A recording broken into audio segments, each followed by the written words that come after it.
ചരിത്രമുറങ്ങുന്ന Syria എന്ന രാജ്യത്ത് അധികാര കൈമാറ്റം സംഭവിച്ചിരിക്കുന്നു. കാര്യമായ രക്തപ്പുഴയൊന്നും ഒഴുകിയില്ല എന്ന് ആശ്വസിക്കാം. കാരണം വലിയ റെസിസ്റ്റൻസ് ഒന്നുമില്ലാതെയാണ് ബാഷർ അൽ അസദിൻ്റെ ഔദ്യോഗിക സേന കീഴടങ്ങിയത്. HTS അധികാരം പിടിച്ചെടുത്തിരിക്കുന്നു. അപ്പോൾ ഇത് പുറമെ കേൾക്കുമ്പോൾ എല്ലാം ഭദ്രമെന്ന് തോന്നാം. പക്ഷേ വെടിയൊച്ചകൾ തുടരുകയാണ്. യുദ്ധം അവസാനിച്ചു എന്ന് കരുതുന്നു, ആഭ്യന്തര യുദ്ധം അവസാനിച്ചു എന്ന് കരുതുമ്പോഴും പുതിയൊരു പോർമുഖം തുറക്കുകയാണ് ഇസ്രായേൽ. നോക്കൂ, കഴിഞ്ഞ ദിവസം അധികാര കൈമാറ്റം നടന്നിരിക്കുന്നു. ബാഷർ അൽ അസദിൻ്റെ പ്രധാനമന്ത്രി, അദ്ദേഹത്തിൻ്റെ ക്യാബിനറ്റിലെ പ്രധാനമന്ത്രി പറഞ്ഞു, നിങ്ങൾ അധികാരം എടുത്തോളൂ, ഞങ്ങൾ സഹകരിക്കാം എന്ന രീതിയിൽ സുഗമമായ ഒരു അധികാര കൈമാറ്റമെന്ന് തോന്നുന്നു. പക്ഷേ അതിൻ്റെ ആഹ്ലാദത്തിൽ സിറിയയുടെ ജനങ്ങൾ, വലിയൊരു ഭാഗം ജനങ്ങളും അസാദ് വിരുദ്ധരായിരുന്നു. അസാദിൻ്റെ ദുർഭരണത്തിൽ പൊറുതിമുട്ടിയ ജനങ്ങൾ വിമത സേനയെ സ്വീകരിക്കുന്ന തിരക്കിലായിരുന്നു. പക്ഷേ ആ ഒരു അവസരം ഉപയോഗിച്ചുകൊണ്ട് ഇസ്രായേൽ തങ്ങളുടെ ലക്ഷ്യങ്ങൾ കുറച്ചുകൂടി വ്യാപിപ്പിക്കുകയാണ്. നമുക്കറിയാം, ഗോലാൻ കുന്നുകൾ ഇസ്രായേലിൻ്റെയും സിറിയയുടെയും അതിർത്തി പ്രദേശമാണ് ഗോലാൻ കുന്നുകൾ. 1973 യുദ്ധം അവസാനിച്ചപ്പോൾ ഇസ്രായേൽ കൈയടക്കിയ 67 യുദ്ധത്തിൽ ഇസ്രായേൽ പൂർണ്ണമായി കൈയടക്കിയ ഗോലാൻ കുന്നുകൾ ഇസ്രായേൽ തന്നെ കൈവശം വയ്ക്കുകയാണ്, ഗോലാൻ കുന്നുകളുടെ സിംഹഭാഗവും. എന്നാൽ ആ ഗോലാൻ കുന്നുകൾക്ക് ശേഷം സിറിയയുടെ പ്രദേശവുമായി ഒരു ബഫർ സോൺ, യുദ്ധമില്ല, ഒരു ന്യൂട്രൽ നോ വാർ സോൺ, ആ സോൺ സൃഷ്ടിക്കുകയാണ്. അത് ലംഘിച്ചുകൊണ്ട്, ഇതാ 73 കരാർ ലംഘിച്ചുകൊണ്ട് ഇസ്രായേൽ സൈന്യം ഗോലാൻ കുന്ന് പൂർണ്ണമായി കീഴടക്കുകയും ഡമാസ്കസിനെ നോക്കി നീങ്ങുകയും ചെയ്യുന്ന ഒരു കാഴ്ച. അതൊന്ന്.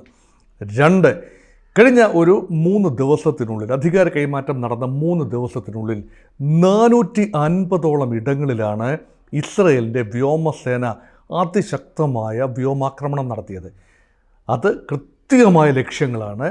സിറിയയുടെ ആയുധപ്പുരകൾ, സിറിയയുടെ റേഡാർ സംവിധാനങ്ങൾ, സിറിയയുടെ തുറമുഖങ്ങൾ, സിറിയയുടെ തുറമുഖത്തെ നങ്കൂരമിട്ടിരുന്ന 15ഓളം കപ്പലുകൾ എന്നുവേണ്ട സിറിയയുടെ ഔദ്യോഗിക സംവിധാനം, ഇൻഫ്രാസ്ട്രക്ചർ, മിലിറ്ററി ഇൻഫ്രാസ്ട്രക്ചർ ഏതാണ്ട് പൂർണ്ണമായി തച്ചുടയ്ക്കുന്ന കാഴ്ചയാണ്. അപ്പോൾ നമുക്ക് തോന്നാം, സിറിയയുമായി ഇസ്രായേൽ എന്താണ് വിരോധം? സിറിയ നേരിട്ട് ഇസ്രായേലിനെ ഒരിക്കലും യുദ്ധത്തിൽ ഏർപ്പെട്ടിട്ടില്ലല്ലോ. ഈ അടുത്ത കാലത്തെങ്കിലും തന്നെ 67 ശേഷം 73 ശേഷം സിറിയയും ഇസ്രായേലും തമ്മിൽ കാര്യമായി യുദ്ധമുണ്ടായിട്ടില്ലല്ലോ. അതല്ല കാര്യം. സിറിയ വാസ് ഹാർബറിങ് ടെററിസം, ഇസ്രായേലിനെതിരെയുള്ള ഭീകരതയെ, ഇസ്രായേൽ പറയുന്ന ഭീകരതയെ ചിലർ പറയുന്നു സ്വാതന്ത്ര്യ പോരാട്ടമാണ്. അതെന്ത് തന്നെയായാലും ഇസ്രായേലിനെതിരെയുള്ള അച്ചുതണ്ടിലെ പ്രധാനപ്പെട്ട ഒരു ശക്തിയാണ്, ഇറാൻ കേന്ദ്രീകൃതമായ അച്ചുതണ്ടിലെ പ്രധാനപ്പെട്ട ഒരു ശക്തിയാണ് സിറിയ. ആ സിറിയയുടെ ബാഷർ അൽ അസദിനെ ഉപയോഗിച്ചുകൊണ്ടാണ് ഇറാൻ തങ്ങളുടെ പ്രോക്സികൾക്ക് ആയുധങ്ങൾ കൈമാറിയിരുന്നത്.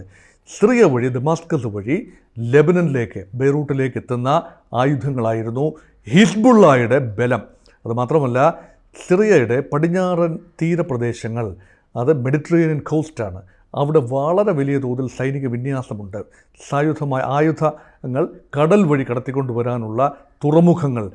അപ്പോൾ ഈ കാര്യങ്ങൾ പുതിയ ഭരണകൂടം al Julani, Abu Muhammad al Julani എന്ന HTSൻ്റെ തലവൻ, അദ്ദേഹത്തിൻ്റെ കയ്യിലേക്ക് എത്തുകയാണ് എന്ന് കരുതുക. ഇപ്പോൾ പറയുന്നു, ഞങ്ങൾക്ക് അയൽ രാജ്യങ്ങളുമായി യാതൊരു വിരോധവുമില്ല, അഭിപ്രായ വ്യത്യാസങ്ങളില്ല, ഞങ്ങൾ അമേരിക്കയെയോ സഖ്യകക്ഷികളെയോ വെറുപ്പിക്കുന്ന ഒന്നും ചെയ്യില്ല, ഞങ്ങൾക്ക് സ്വന്തം കാര്യം സിന്ദാബാദ് എന്നാണ് ഇപ്പോൾ HTS പറയുന്നത്. പക്ഷേ HTS എന്ന ഹയത്ത് തഹ്രീർ അൽ ഷാം എന്ന സംഘടനയ്ക്ക്, പ്രത്യേകിച്ച് ആ സംഘടനയുടെ ഒരു പൂർവാശ്രമമുണ്ട്. അബു മുഹമ്മദ് അൽ ജുലാനിക്ക് ഒരു പൂർവാശ്രമമുണ്ട്. ആ പൂർവാശ്രമം നന്നായി അറിയാവുന്നവരാണ് ഇസ്രായേലുകാർ. അതുകൊണ്ട് ആ പൂർവാശ്രമം അനുസരിച്ച് ഇസ്രായേലിൻ്റെ ഒരു സർവനാശമാണ് എല്ലാ ജിഹാദി ഗ്രൂപ്പുകളും ലക്ഷ്യമിടുന്നത്. ആ പ്രദേശത്തുള്ള ഏതാണ്ട് എല്ലാ ജിഹാദി ഗ്രൂപ്പുകളും, അങ്ങനെയുള്ള ഒരു ജിഹാദി ഗ്രൂപ്പിൻ്റെലൂടെയാണ് വളർന്നു വന്നത്. അദ്ദേഹം ഗോലാൻ കുന്നുകളിലാണ് അദ്ദേഹത്തിൻ്റെ പിതാക്കന്മാരുടെ വാസസ്ഥാനം. അതിനുശേഷം അദ്ദേഹം സൗദി അറേബ്യയിൽ ബാല്യകാലം ചെലവഴിക്കുന്നു. അവിടെ ട്രെയിൻഡായി. പിന്നീട് 2003 അമേരിക്കയും ഇറാഖും തമ്മിലുള്ള യുദ്ധമുണ്ടായപ്പോൾ ഇറാഖിനെ താങ്ങി നിർത്താനായി ഇറാഖിലേക്ക് എത്തുകയാണ്. അവിടെ വെച്ചാണ്, ഇറാഖിൽ വെച്ചാണ് അബുബക്കർ അൽ ബഗ്ദാദി എന്ന IS-ൻ്റെ തലവൻ, ഇസ്ലാമിക് സ്റ്റേറ്റിൻ്റെ തലവനുമായി ബന്ധമുണ്ടാകുന്നത്. കുറേയേറെക്കാലം IS-ൻ്റെ തലവനുമായി അടുത്ത ബന്ധത്തിൽ നിന്നു. 2011 അതിനിടയ്ക്ക് അമേരിക്കയുടെ സൈന്യത്തിൻ്റെ പിടിയിലായി, 5 വർഷം ജയിലിലായി, മോചിതമായി. വേണമെങ്കിൽ നമുക്ക് പറയാം അമേരിക്കയുമായി അന്ന് തന്നെ ഒരു കരാർ, ജൗലാനിക്ക് അന്ന് തന്നെ ഒരു അലിഖിത കരാർ ഉണ്ടായിരുന്നു.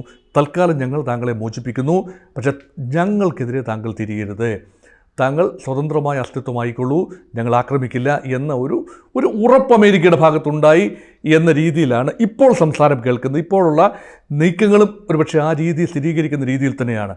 എന്തോ ആയിരുന്നാലും 2011 തുടങ്ങിയ ആഭ്യന്തര യുദ്ധം, ആ സമയത്തേക്ക് അദ്ദേഹം തിരിച്ചെത്തുകയാണ്, സിറിയയിലേക്ക് തിരിച്ചെത്തി. IS-ൻ്റെ കേന്ദ്രങ്ങളിൽ നിന്നും സിറിയയിലേക്ക് 2011 ഇറാഖിലായിരുന്നു, അതിനുശേഷം സിറിയയിൽ തിരിച്ചെത്തി. ഇദ്ലിബ് കേന്ദ്രീകരിച്ച് വലിയ ബിൽഡപ്പാണ്.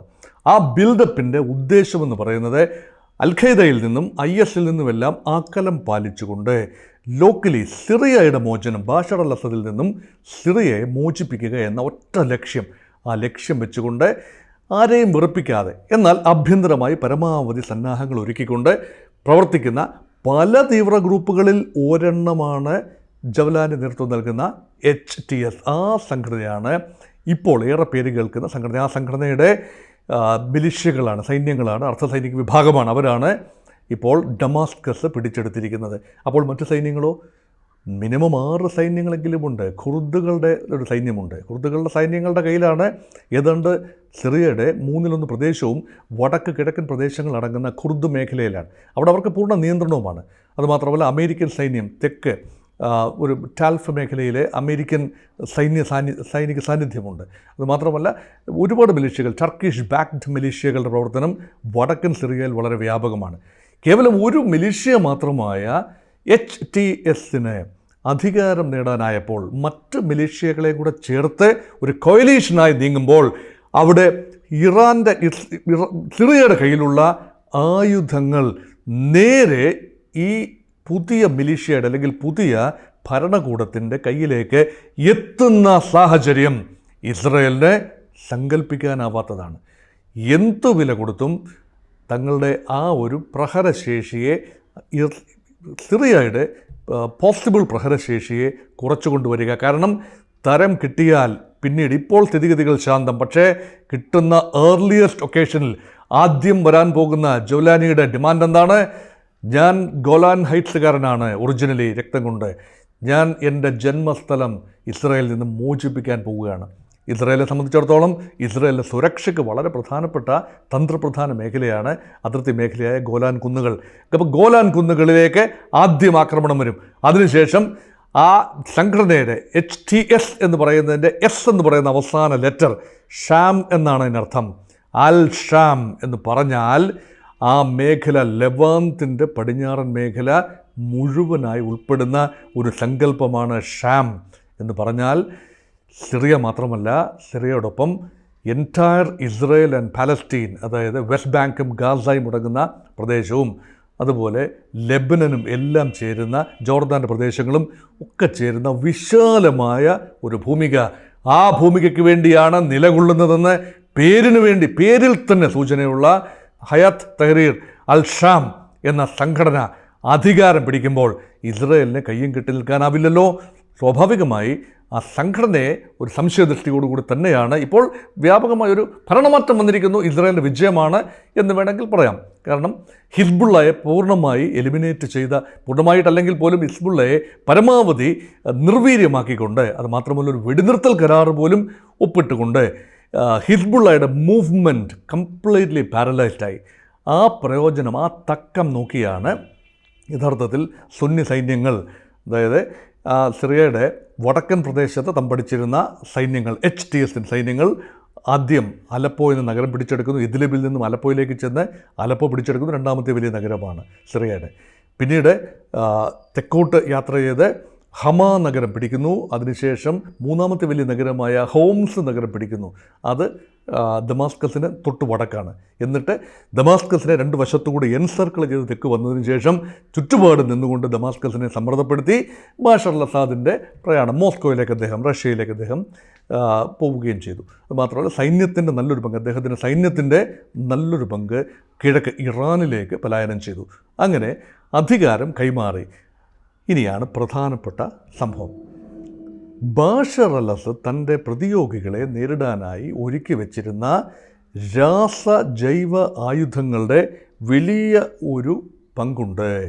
ഈ രാസായുധങ്ങളും ജൈവായുധങ്ങളും അപകടകരമായ ഒരവസ്ഥയാണ് ലോകത്തിന് സൃഷ്ടിക്കുന്ന. ആ രാജ്യത്തിന് മാത്രമല്ല, ലോകത്തിന് വലിയ ഭീഷണിയാണ്. നോക്കൂ, സദ്ദാം ഹുസൈനെ പുറത്താക്കിയത് അമേരിക്ക, സദ്ദാം ഹുസൈൻ്റെ ഭരണകൂടത്തെ പുറത്താക്കിയതിന് പിന്നിൽ പ്രധാന ഘടകമായിരുന്നത്, രാസത്വരകമായിരുന്നത് സദ്ദാം ഹുസൈൻ്റെ കൈവശം വലിയ തോതിലുള്ള ജൈവായുധവും രാസായുധവുമുണ്ട് എന്നും അദ്ദേഹം അത് തൻ്റെ ശത്രുക്കൾക്കെതിരെ, ബസ്രയിലൊക്കെയുള്ള ഷിയാക്കൾക്കെതിരെ അത് ചരിത്രപരമായി പ്രയോഗിച്ചു എന്നുമുള്ള റിപ്പോർട്ടുകളും ഒക്കെയാണ്. അവസാനം ആക്രമിച്ച് കീഴടക്കി സദ്ദാം ഹുസൈനെ വധിച്ചു കഴിഞ്ഞ് തിരക്കിയപ്പോൾ അവിടെ ആടുമില്ല, ആട് കിടന്നിടത്ത് പൂടയുമില്ല എന്ന രീതിയിൽ ഒരു രാസായുധവും അമേരിക്കയ്ക്ക് ലഭിച്ചില്ല. പക്ഷേ ഈ രാജ്യത്തിൻ്റെ കയ്യിൽ, സിറിയയുടെ കയ്യിൽ രാസായുധങ്ങളുണ്ട് എന്നത് ഒരു പരസ്യമായ രഹസ്യമാണ്. അത് വർഷങ്ങളായി വികസിപ്പിച്ചെടുത്ത രാസായുധങ്ങളാണ്. ഈ രാസായുധങ്ങളുടെ നിയന്ത്രണം പുതിയ ഭരണകൂടത്തിൻ്റെ കൈവശം എത്തുന്നത് ഇസ്രയേലിന് വളരെ വലിയ ഭീഷണിയാണ്. ഇസ്രയേലിന് മാത്രമല്ല, മധ്യപൗരസ്ത്യ പ്രദേശത്താകെ ഭീഷണിയാണ്. അതുകൊണ്ട് രാസായുധ സംഭരണ കേന്ദ്രങ്ങളിൽ, ഗവേഷണ കേന്ദ്രങ്ങളിൽ കൂടി ഇസ്രയേൽ ആക്രമണം വ്യാപിപ്പിച്ചിരിക്കുന്ന ഒരു കാഴ്ചയാണ് കാണുന്നത്. ചുരുക്കത്തിൽ സിറിയയുടെ ഭരണമാറ്റം, സിറിയയുടെ അസ്ഥിരത, സിറിയയുടെ ചേഞ്ച് ഇൻ സ്റ്റാൻസ് വളരെ വലിയ സാധ്യതയായി കണ്ടുകൊണ്ട് ഭാവിയിലുണ്ടാകാൻ സാധ്യതയുള്ള സുരക്ഷാ ഭീഷണിയെ നേരിടുന്നതിന് വേണ്ടി ഇസ്രയേൽ പരമാവധി ശ്രമിച്ചിരിക്കുകയാണ് കഴിഞ്ഞ ഏതാനും ദിവസത്തിൽ. അതുകൊണ്ടാണ് ഇസ്രയേലിൻ്റെ സുരക്ഷാ കോൺസെപ്റ്റ്സ്, സെക്യൂരിറ്റി പാരഡൈംസ് കുറച്ചുകൂടി മെച്ചപ്പെട്ടിരിക്കുന്നു എന്ന് കാണാം. അതുകൊണ്ട് തൊട്ടയൽ രാജ്യങ്ങൾ എല്ലാം തന്നെ നിർവീര്യമാക്കപ്പെടുന്ന സ്ഥിതിക്ക് മുമ്പ് തന്നെ ജോർദാൻ ഏതാണ്ട് നിർവീര്യമാക്കപ്പെട്ടു. ജോർദാനിൽ നിന്നും കാര്യമായ ഭീഷണി, തൊട്ട് കിഴക്ക് കിടക്കുന്ന ജോർദാനിൽ നിന്നും കാര്യമായ ഭീഷണി ഇസ്രായേൽ ഉണ്ടാകുന്നില്ല. തെക്കുള്ള വലിയ രാജ്യമായ മരുഭൂമി ഉൾപ്പെടെയുള്ള നെജീവ് മരുഭൂമി, അതിന് ശേഷം വലിയ മരുഭൂമികൾ, ഇതെല്ലാം കടന്ന് ഈജിപ്തിൽ എത്തിക്കഴിഞ്ഞാൽ ഈജിപ്തും അയൽ രാജ്യമാണ്. പണ്ട് തന്നെ 1978 തന്നെ ക്യാമ്പ് ഡേവിഡ് ഉടമ്പടിയിലൂടെ ഈജിപ്തുമായി സൗഹൃദം സ്ഥാപിച്ചു.